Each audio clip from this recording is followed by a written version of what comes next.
ஜவுளித்துறை நெருக்கடியை சமாளிக்க பருத்திக்கான 11% இறக்குமதி வரியை முழுவதுமாக ரத்து செய்ய வேண்டும் என பிரதமர் மோடிக்கு முதல்வர் விஜய் கடிதம் எழுதியுள்ளார்.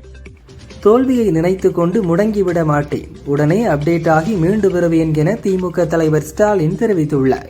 தேர்தல் தோல்விக்கான காரணம் குறித்து திமுகவினர் மற்றும் பொதுமக்களின் கருத்துக்களை கேட்க உடன்பிறப்பின் குரல் என்ற இணையதளம் உருவாக்கப்பட்டுள்ளதாக திமுக தலைவர் ஸ்டாலின் தெரிவித்துள்ளார். சனாதனம் ஒழிக்கப்படணும் என்று சொன்னால் யாரும் கோயிலுக்கு போகக்கூடாது என்று அர்த்தம் இல்லை. கோவிலில் மட்டுமல்ல, சொசைட்டியிலும் எல்லாருக்கும் ஈக்குவல் உரிமை இருக்க வேண்டும் என்ற அர்த்தம் என உதயநிதி விளக்கம் அளித்துள்ளார். மக்களை பிரிக்கும் சனாதனம் நிச்சயம் ஒழிக்கப்பட வேண்டும் என சொன்னதற்காக நிறைய பேர் என்னை விமர்சனம் செய்கிறார்கள். இதற்கெல்லாம் பயப்படுகிற ஆள் நான் கிடையாது என உதயநிதி தெரிவித்துள்ளார். முன்னாள் முதல்வர் மீதும் அவரது குடும்பத்தின் மீதும் ஊழல் குற்றச்சாட்டு உள்ளது. அரசு துறைகளில் இருந்த லஞ்சத்தை முதல்வர் விஜய் 3 மாதங்களில் முழுமையாக ஒழிப்பார் என அமைச்சர் ஆதவ் அர்ஜுனா கூறியுள்ளார். போதைப்பொருள் இல்லாத தமிழகத்தை முதல்வர் விஜய் உருவாக்கி காட்டுவார், அதில் அவர் உறுதியாக உள்ளார் என அமைச்சர் செங்கோட்டையன் தெரிவித்துள்ளார். திருச்சி கிழக்கு தொகுதியில் திமுக தலைவர் ஸ்டாலின் போட்டியிட வேண்டும் என முன்னாள் அமைச்சர் மகேஷ் தலைமையில் நடந்த செயற்குழு கூட்டத்தில் தீர்மானம் நிறைவேற்றப்பட்டது. பதவி ஆசைக்காக அதிமுகவுக்கு துரோகம் செய்திருப்பவர்கள் என்னை பற்றி அவதூறு பிரச்சாரம் செய்வது கண்டிக்கத்தக்கது என எடப்பாடி பழனிசாமி தெரிவித்துள்ளார். இப்போது எங்களின் பொதுச் செயலாளர் பழனிசாமிதான் அதிமுகவை கட்டமைக்க வேண்டும் என்பதுதான் எங்களது பிரதான கோரிக்கை என SP வேலுமணி தெரிவித்துள்ளார். அதிமுக இப்படியே இருந்தால் உள்ளாட்சி தேர்தலில் எப்படி வெற்றி பெறும்? பொதுக்குழுவை உடனே கூட்டி அடுத்த கட்ட நகர்வுகள் குறித்து விவாதிக்க வேண்டும் என SP வேலுமணி தெரிவித்துள்ளார். திமுகவை எதிர்ப்பதில் நாங்கள் உறுதியாக இருக்கிறோம். எங்களை நீக்குவதை விட்டுவிட்டு எடப்பாடி பழனிசாமி எங்களை அழைத்து பேச வேண்டும் என முன்னாள் அமைச்சர் SP வேலுமணி கூறியுள்ளார். தோல்வியடைந்தது குறித்து அவர் ஆராய்ந்து கட்சியை கட்டமைக்க வேண்டும் என்றார். என்னை நீக்கியதற்கான காரணத்தை பொதுச் செயலாளர் பழனிசாமி கூற வேண்டும். அதிமுகவில் பல்வேறு பொறுப்புகளை சிறப்பாக செய்த எனக்கு பதவி நீக்கம்தான் பரிசா என முன்னாள் அமைச்சர் பெஞ்சமின் கேள்வி எழுப்பியுள்ளார். அமைச்சரவையில் இடம்பெறுவதற்காக காங்கிரஸ் கட்சிக்கு தாவேகா தரப்பில் இருந்து அழைப்பு வந்துள்ளதாக தமிழக காங்கிரஸ் மேலிட பொறுப்பாளர் கிரிஷ் சோடங்கர் தெரிவித்துள்ளார். அதிமுக அகில இந்திய எம்ஜிஆர் மன்ற இணை செயலாளரும் முன்னாள் எம்பியுமான பார்த்திபன் அமைச்சர் செங்கோட்டையன் முன்னிலையில் தாவேகாவில் இணைந்தார். தமிழக அரசு பஸ்களில் மகளிருக்கான கட்டணமில்லா பஸ் சேவை நிறுத்தப்பட்டதாக சோசியல் மீடியாவில் பரப்பப்படும் செய்தி முற்றிலும் பொய்யான தகவல் என தமிழக அரசு விளக்கம் அளித்துள்ளது. புதுச்சேரி சட்டசபை தேர்தலில் வெற்றி பெற்ற MLAக்கள் வரும் 18ஆம் தேதி பதவியேற்கின்றனர். அவர்களுக்கு பதவி பிரமாணம் செய்து வைக்க தற்காலிக சபாநாயகராக உப்பளம் தொகுதி அதிமுக MLA அன்பழகன் நியமிக்கப்பட்டுள்ளார். கேரள மாநில முதல்வராக தேர்வாகியுள்ள VT சதீஷன் கவர்னர் அர்லேகரை சந்தித்து ஆட்சி அமைக்க உரிமை கோரினார். கேரளாவில் மார்க்சிஸ்ட் கம்யூனிஸ்ட் சட்டசபை கட்சித் தலைவராக முன்னாள் முதல்வர் பினராயி விஜயன் தேர்வு செய்யப்பட்டுள்ளார். பொதுநல வழக்கு தொடர்பாக கொல்கத்தா ஐகோர்ட்டில் ஆஜரான மேற்குவங்க முன்னாள் முதல்வர் மம்தா பானர்ஜி தன் குடும்பத்தில் 12 வயது சிறுமிகள் பாலியல் வன்கொடுமை மிரட்டலுக்கு உள்ளாக்கப்படுகிறார்கள் என குற்றம் சாட்டி வாதாடினார். மேற்கு வங்கத்தில் உள்ள பள்ளிகளில் வந்தே மாதரம் பாடல் பாடுவதை கட்டாயமாக்கி உத்தரவிட்டது அம்மாநில அரசு. இந்த நடைமுறையை பின்பற்றப்படுவதை உறுதி செய்யுமாறு கல்வி நிறுவனங்களுக்கு பள்ளி கல்வித்துறை உத்தரவிட்டுள்ளது. கோவை மாவட்ட மலைப்பகுதிகள், நீலகிரி, ராமநாதபுரம், சிவகங்கை, மதுரை, தேனி, திண்டுக்கல் ஆகிய 7 மாவட்டங்களில் ஓரிரு இடங்களில் இன்று இடியுடன் கூடிய கனமழை பெய்யக்கூடும் என சென்னை வானிலை மையம் தெரிவித்துள்ளது. ஓமன் கடற்கரை அருகே இந்திய கொடி ஏந்திய சரக்கு கப்பல் மீது தாக்குதல் நடத்தப்பட்டதாக இந்திய வெளியுறவுத்துறை தெரிவித்துள்ளது. இந்த தாக்குதலை ஏற்க முடியாது என கண்டித்துள்ள நம் அரசு கப்பலில் இருந்த அனைத்து இந்திய மாலுமிகளையும் ஓமன் கடலோர காவல்படையினர் பாதுகாப்பாக மீட்டதாக கூறியுள்ளது. தமிழக அரசு ஊழியர்களுக்கான அகவிலைப்படி 58%இலிருந்து 60%ஆக உயர்த்தி முதல்வர் விஜய் உத்தரவிட்டுள்ளார். தூத்துக்குடி மாவட்ட கலெக்டராக இருந்த இளம்பகவத்தை சேலம் மாவட்ட கலெக்டராக நியமித்து தமிழக அரசு உத்தரவிட்டுள்ளது. உத்தரப்பிரதேசத்தின் பரேலியில் கடுமையாக வீசிய சூறாவளி காற்றுக்கு தனது உயிரை காத்துக்கொள்ள தகரத்தை பிடித்துக் கொண்டிருந்த நபர் சுமார் 300 மீட்டர் உயரத்திற்கு தூக்கி வீசப்பட்டார். இதில் அவருக்கு கை மற்றும் கால்களில் எலும்பு முறிவு ஏற்பட்டது. முதல்வர் விஜய்க்கு ஜோதிடத்தின் மீது பெரிய அளவில் நம்பிக்கை இல்லை என தனியார் தொலைக்காட்சி ஒன்றில் பிரபல ஜோதிடர் ரிக்கி ராதன் பண்டிட் பேசினார்.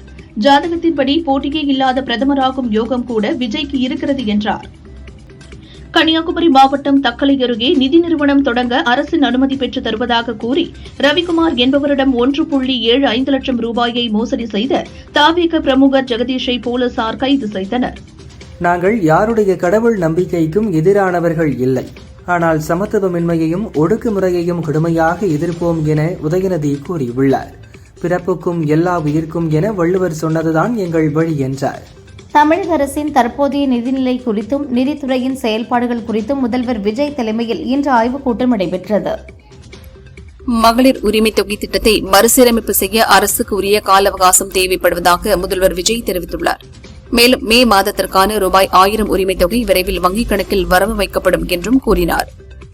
தமிழ் புதல்வன் திட்டத்தின் கீழ் உயர்கல்வி பயிலும் மாணவர்களுக்கு கடந்த ஆட்சியில் வழங்கப்பட்டு வந்த ரூபாய் 1000 உதவித்தொகை முதல்வர் விஜய் ஆட்சியிலும் வரவு வைக்கப்பட்டுள்ளது. முன்னாள் முதல்வர் முன்னாள் அமைச்சர்களை பழிவாங்கும் நடவடிக்கையில் நாங்கள் ஈடுபட மாட்டோம். அப்படி ஒரு எண்ணம் எங்களுக்கு இல்லை என அமைச்சர் ஆதவ் அர்ஜுனா தெரிவித்துள்ளார். போதைப்பொருள் விற்போர் மீது குண்டர் தடுப்பு சட்டத்தில் நடவடிக்கை எடுக்கப்படும் என அமைச்சர் ஆதவ் அர்ஜுனா தெரிவித்துள்ளார். தமிழக முதல்வர் விஜய் அறிவிப்பின்படி சேலத்தில் சிங்கப்பெண் சிறப்பு படையை மாநகர போலீஸ் கமிஷனர் அனில்குமார் கிரி துவக்கி வைத்தார். தமிழகத்தில் 10 IPS அதிகாரிகளை இடமாற்றம் செய்து தமிழக அரசு உத்தரவிட்டுள்ளது. உளவுத்துறை டிஜிபியாக இருந்த பாலநாகதேவி IPS சைபர் கிரைம் டிஜிபியாக பணியிட மாற்றம் செய்யப்பட்டுள்ளார். காத்திருப்போர் பட்டியலில் இருந்த டிஜிபி டேவிட்சன் தேவாசீர்வாதம் கூட்டுறவு பால் உற்பத்தி சங்க ஊழல் தடுப்பு கண்காணிப்பு அதிகாரியாக நியமிக்கப்பட்டுள்ளார். திமுக ஆட்சியில் இருந்த PS ராமன் ராஜினாமா செய்ததை அடுத்து தமிழக அரசின் தலைமை வழக்கறிஞராக விஜய் நாராயண் நியமனம் செய்யப்பட்டுள்ளார். டாஸ்மாக் கடைகளில் பாட்டிலுக்கு 10 ரூபாய் அதிகமாக வாங்குவதாக புகார்கள் எழுந்த நிலையில் கூடுதல் விலைக்கு மது விற்பனை செய்யும் பணியாளர்கள் மீது ஒழுங்கு நடவடிக்கை எடுக்கப்படும் என டாஸ்மாக் நிர்வாகம் எச்சரிக்கை விடுத்துள்ளது. மகளிர் உரிமை தொகை திட்டத்தில் என்ன மறுசீரமைப்பு மேற்கொள்ளப் போகிறீர்கள்? ஏற்கனவே உள்ள திட்டத்தை தொடர இப்போது எதுக்கு அவகாசம் என முதல்வர் விஜய்க்கு திமுக தலைவர் ஸ்டாலின் கேள்வி எழுப்பியுள்ளார். மாதம் 2500 ரூபாய் என சொல்லிவிட்டு 1000 ரூபாய் கூட தராமல் இழுத்தடிப்பதுதான் உங்க மாற்றமா? மே மாதத்திற்கான மகளிர் உரிமை தொகையை 15ஆம் தேதியே வரவு வைக்க வேண்டும் என்று முதல்வர் விஜயை ஸ்டாலின் வலியுறுத்தியுள்ளார். சூரியன் இல்லாமல் தமிழகத்தில் எதுவும் நடக்காது. இப்படி ஒரு கட்சிக்கு தெரியாம ஓட்டு போட்டுட்டோம்னு பலர் புலம்புறாங்க. திமுக தோல்விக்கு தலைவர் என்ற முறையில் நானே பொறுப்பேற்கிறேன். MLA-க்களை ரெசார்ட்டுகளில் தங்க வைக்க வேண்டிய பயம் திமுகவுக்கு இல்லை என மாவட்ட செயலாளர் கூட்டத்தில் திமுக தலைவர் ஸ்டாலின் பேசினார். இது சிறுபான்மையினர்களின் அரசு என்று கூறிக்கொள்வது பெரும்பான்மையினர்களை ஒடுக்கவா முதல்வரே என முதல்வர் விஜய்க்கு நயனா நாகேந்திரன் கேள்வி எழுப்பியுள்ளார். இந்திய யூனியன் முஸ்லீம் லீக் நெருக்கடி கொடுத்ததால் கேரள முதல்வராக VT சதீசன் தேர்வு செய்யப்பட்டுள்ளார். தற்போது காங்கிரஸ் கட்சி முஸ்லீம் லீக் கட்சியாகிவிட்டது என கேரள முதல்வராக VT சதீசன் தேர்வு செய்யப்பட்டதை சுட்டிக்காட்டி பாஜக விமர்சித்துள்ளது. கட்சியில் கருத்து வேறுபாடுகள் நிலவுவதால் கழக பொதுச் செயலாளர் என்ற முறையில் எடப்பாடி பழனிசாமி எந்த நடவடிக்கையும் எடுக்க முடியாது, யாரையும் நீக்க முடியாது என SP வேலுமணி கூறினார். +1 மற்றும் +2 பொதுத் தேர்வில் தேர்ச்சி பெறாத மாணவர்கள் வரும் 18ஆம் தேதி முதல் 30ஆம் தேதி வரை மேல்நிலை துணைத் தேர்வுக்கு விண்ணப்பிக்கலாம் என அரசு தேர்வுகள் இயக்ககம் அறிவித்துள்ளது. ஒடிசா, மிசோரம், சிக்கிம் உள்ளிட்ட 16 மாநிலங்களில் SIR பணிகள் மேற்கொள்ளப்பட உள்ளதாக தேர்தல் ஆணையம் அறிவித்துள்ளது. வங்கக்கடலில் நிலவிய காற்றழுத்த தாழ்வு பகுதி ஆழ்ந்த காற்றழுத்த தாழ்வு பகுதியாக வலுப்பெற்றது. இதன் காரணமாக அடுத்த சில நாட்களுக்கு வங்கக்கடல் மற்றும் அதனை ஒட்டியுள்ள பகுதிகளில் பலத்த காற்றுடன் மழை பெய்யும் என வானிலை மையம் தெரிவித்துள்ளது. தென்மேற்கு பருவமழை நாளை மறுநாள் அந்தமானில் தொடங்க இருப்பதாக வானிலை ஆய்வு மையம் தெரிவித்துள்ளது. வங்கக்கடலில் காற்றழுத்த தாழ்வு பகுதி வலுப்பெற்றுள்ளது. டில்லியின் நங்லோய் பகுதியில் நிறுத்தப்பட்டிருந்த தனியார் பஸ்ஸுக்குள் இழுத்துச் செல்லப்பட்ட பெண் ஒருவர் கூட்டு பாலியல் வன்கொடுமைக்கு ஆளான சம்பவம் பெரும் அதிர்ச்சியை ஏற்படுத்தியுள்ளது. இச்சம்பவத்தில் தொடர்புடைய பஸ் டிரைவர் மற்றும் கண்டக்டர் கைது செய்யப்பட்டுள்ளனர். தங்கத்தின் விலை சவரனுக்கு 400 ரூபாய் உயர்ந்து 1,20,400 ரூபாய்க்கும் 1 கிராம் 15,050 ரூபாய்க்கும் விற்பனை செய்யப்படுகிறது. 1 கிராம் வெள்ளி விலை கிராமுக்கு 5 ரூபாய் உயர்ந்து 315 ரூபாய்க்கு விற்பனையாகிறது. இந்தியாவில் விலை உயர்வை கட்டுப்படுத்தவும் உள்நாட்டு இருப்பை உறுதி செய்யவும் செப்டம்பர் 30ஆம் தேதி வரை சர்க்கரை ஏற்றுமதிக்கு மத்திய அரசு தடை விதித்துள்ளது. உத்தரப்பிரதேசத்தில் கனமழை மற்றும் சூறை காற்றால் 5 மாவட்டங்களில் 89 பேர் பலியாகினர். சூறை காற்றால் மரங்கள் வேரோடு சாய்ந்ததாலும் வீடுகள் சுவர்கள் இடிந்து விழுந்ததாலும் பலி எண்ணிக்கை அதிகரித்துள்ளது. அரசுமுறை பயணமாக சீனா சென்றுள்ள அமெரிக்க அதிபர் டிரம்ப் சீன அதிபர் ஜி ஜின்பிங்கை சந்தித்தார். உலக எரிபொருள் விநியோகத்தை சீராக்க ஹார்முஸ் ஜலசந்தி முழுவதும் திறக்கப்பட வேண்டும் என இரு நாட்டு அதிபர்களும் முன்மொழிந்ததாக வெள்ளை மாளிகை தெரிவித்துள்ளது. சூர்யா நடிப்பில் உருவாகியுள்ள கருப்பு படத்தின் காலை 9 மணி காட்சிகள் தவிர்க்க முடியாத காரணங்களால் ரத்து செய்யப்படுவதாக தயாரிப்பு நிறுவனம் அறிவித்துள்ளது. டாஸ்மாக் வருவாய் இழப்பை விட முதல்வர் விஜய்க்கு மக்களின் உயிர்தான் முக்கியம். அரசு ஊழியர்களை முதல்வர் எப்போதும் கைவிட மாட்டார். மூடப்பட்ட டாஸ்மாக் கடை ஊழியர்களுக்கு மாற்று வேலைவாய்ப்பை உறுதி செய்வார் என அமைச்சர் ஆதவ் அர்ஜுனா சொன்னார். நீட் தேர்வை ரத்து செய்ய வேண்டும் என வலியுறுத்தி திராவிடர் கழகத்தின் சார்பில் வரும் 16ஆம் தேதி நடைபெறும் கண்டன ஆர்ப்பாட்டத்தில் இந்திய கம்யூனிஸ்ட் பங்கேற்கிறது என அக்கட்சியின் மாநில செயலாளர் வீரபாண்டியன் தெரிவித்துள்ளார். சென்னையில் அறிவிக்கப்படாத மின்தடை இனி இருக்கக்கூடாது. மின்தடை குறித்து பொதுமக்களுக்கு முன்கூட்டியே தகவல் தெரிவிக்க வேண்டும் என அமைச்சர் ஆதவ் அர்ஜுனா தெரிவித்துள்ளார். எரிபொருள் தட்டுப்பாட்டை குறைக்க பிரதமர் மோடியின் வேண்டுகோளுக்கு இணங்க மகாராஷ்டிர முதல்வர் தேவேந்திர பட்னவிஸ் காரை தவிர்த்து பைக்கில் பயணம் செய்தார்.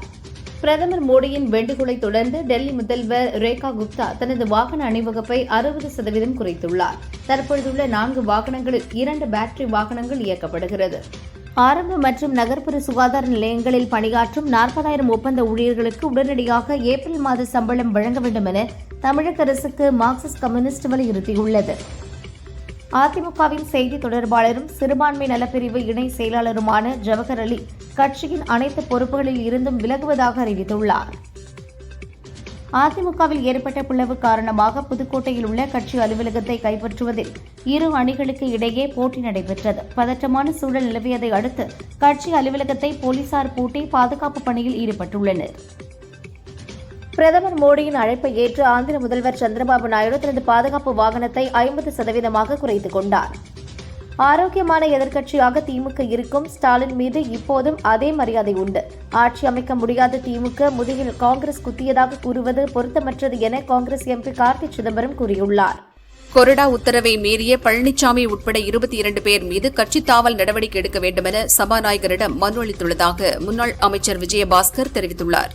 சிபிஐ இயக்குநருக்கு பதவி நீட்டிப்பு வழங்கிய மத்திய அரசை கண்டித்தும் நீட் தேர்வை ரத்து செய்ய கோரியும் தமிழக காங்கிரஸ் சார்பில் நாளை ஆர்ப்பாட்டம் நடைபெறும் என அறிவிக்கப்பட்டுள்ளது. முன்னதாகவே ஆர்டர் செய்திருந்த சோஃபா தான் கட்சி அலுவலகத்திற்கு வந்தது. முதல்வர் விஜய் வருகையால் அல்ல என விசிக தலைவர் திருமாவளவன் விளக்கம் அளித்துள்ளார்.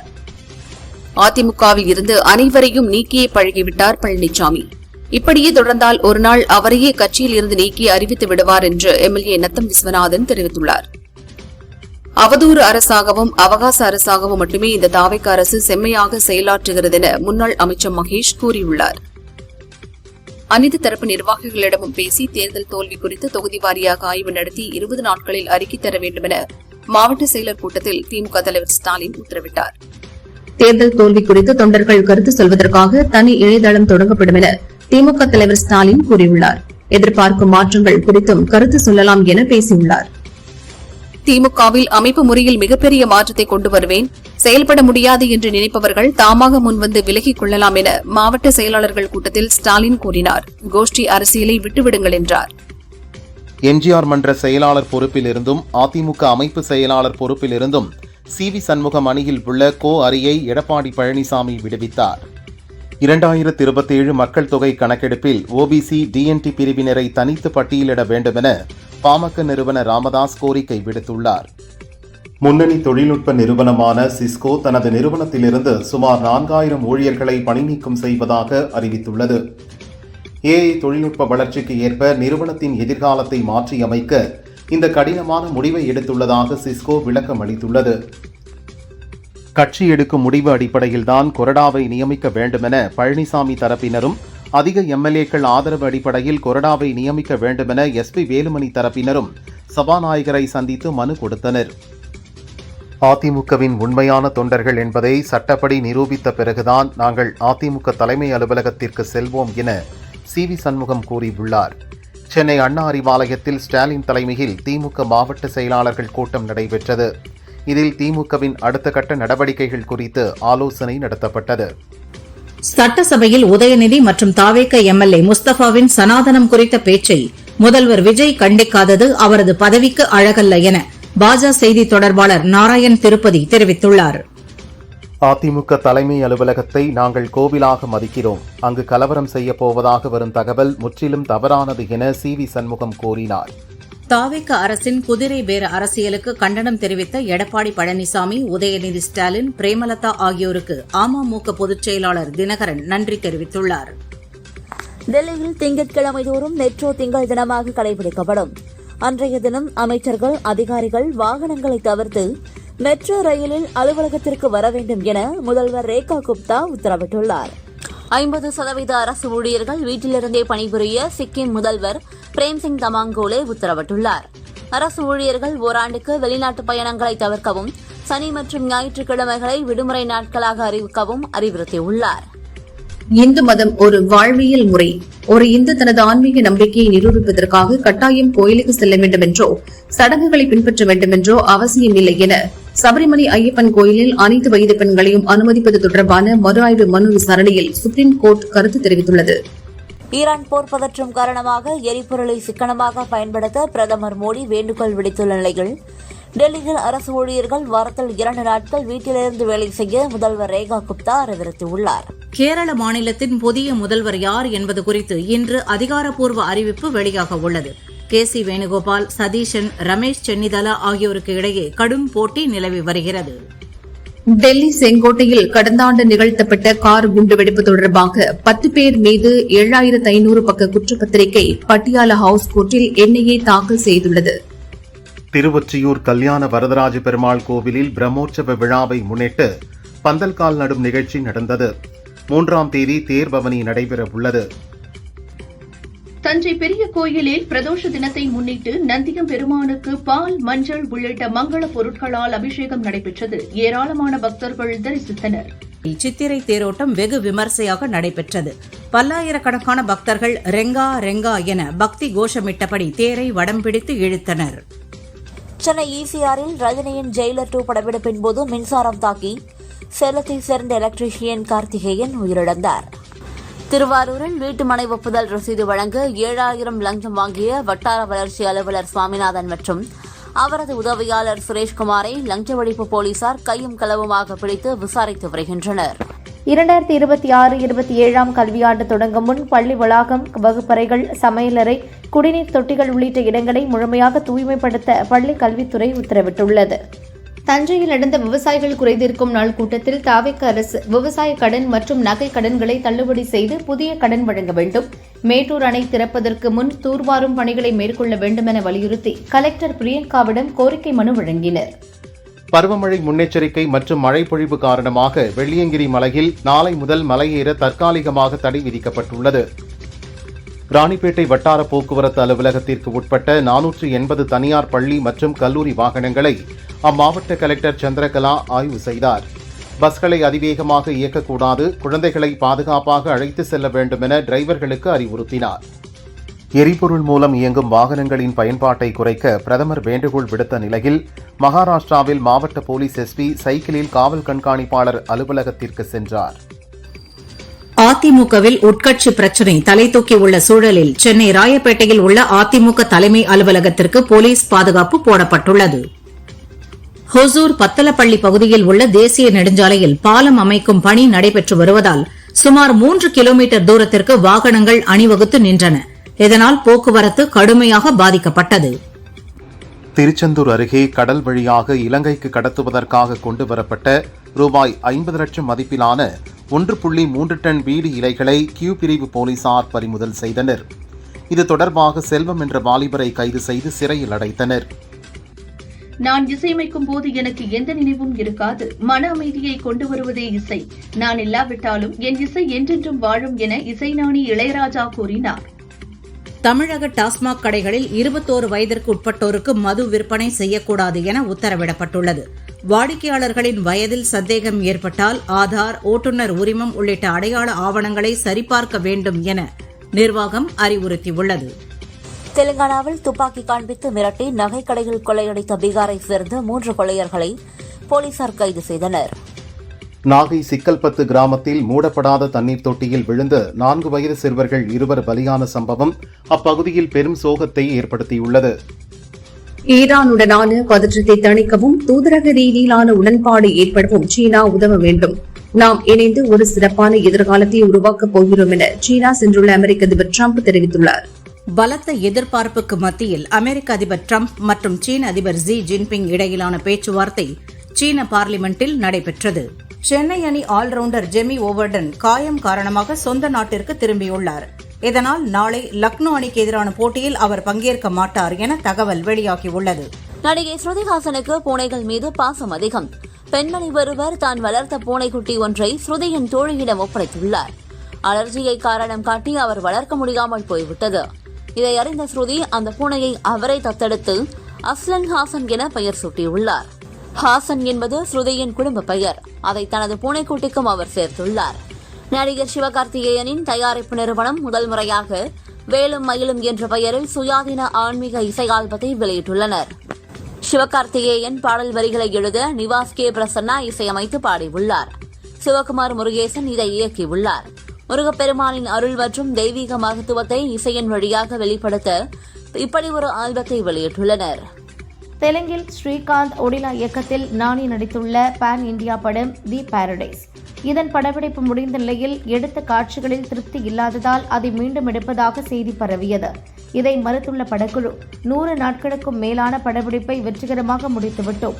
ஒரு காட்சி கூட மறு படப்பிடிப்பு செய்யவில்லை. திட்டமிட்டபடி அதன் பணிகள் சரியான பாதையில் நடக்கிறது. தவறான தகவல்களை யாரும் நம்ப வேண்டாம். ஆகஸ்ட் 21 ரிலீஸ் ஆகும் என்றனர். ஆர்ஜே பாலாஜி இயக்கத்தில் சூர்யா, த்ரிஷா நடித்துள்ள கருப்பு படம் இன்று வெளியாக வேண்டியது. ஆனால் இப்பட தயாரிப்பாளருக்கு முந்தைய படங்கள் தயாரிப்பு விநியோகத்தில் ஏற்பட்ட நஷ்டத்தால் ரிலீஸ் ஆவதில் சிக்கல் நீடிக்கிறது. இதை தீர்த்து வைக்க நடிகர் சூர்யாவே களத்தில் இறங்கியுள்ளார். இன்று மாலைக்குள் பிரச்சனை முடியும், நாளை படம் வெளியாகும் என்கிறார்கள். இதனிடையே இந்த படம் இன்று வெளியாகாமல் போனதற்காக ரசிகர்களிடம் மன்னிப்பு கேட்டு கண்ணீர் மல்க வீடியோ வெளியிட்டுள்ளார் ஆர்ஜே பாலாஜி. அட்லியின் ராக்கா படத்தில் நடித்து வரும் அல்லு அர்ஜுன் அடுத்து லோகேஷ் கனகராஜ் இயக்கும் படத்தில் நடிக்கப் போகிறார். இதன் ஆரம்பகட்ட பணிகள் நடக்கின்றன. அனிருத் இசையமைக்கிறார். இதில் நாயகியாக நடிக்க பூஜா ஹெக்டேவை ஒப்பந்தம் செய்துள்ளனர். இவர் ஏற்கனவே அல்லு அர்ஜுனின் சில படங்களில் நாயகியாக நடித்துள்ளார். நடிகர் அருள்நிதி அஜய் ஞானமுத்து கூட்டணியில் ரொமான்டிக் காலனி 3 உருவாகியுள்ளது. பிரியா பவானி சங்கர், குரு சோமசுந்தரம் உள்ளிட்டோர் நடித்துள்ளனர். ஜூன் 24 ரிலீஸ் ஆகிறது. அஜய் கூறுகையில் வெறும் ஹாரர் த்ரில்லராக இல்லாமல் கேரக்டர்களின் எமோஷனலும் புதிய கருவை கொண்டு தயாராகிறது. ரொமான்டிக் காலனியின் கதை 6 பாகங்கள் வரை இருக்கிறது என்றார்.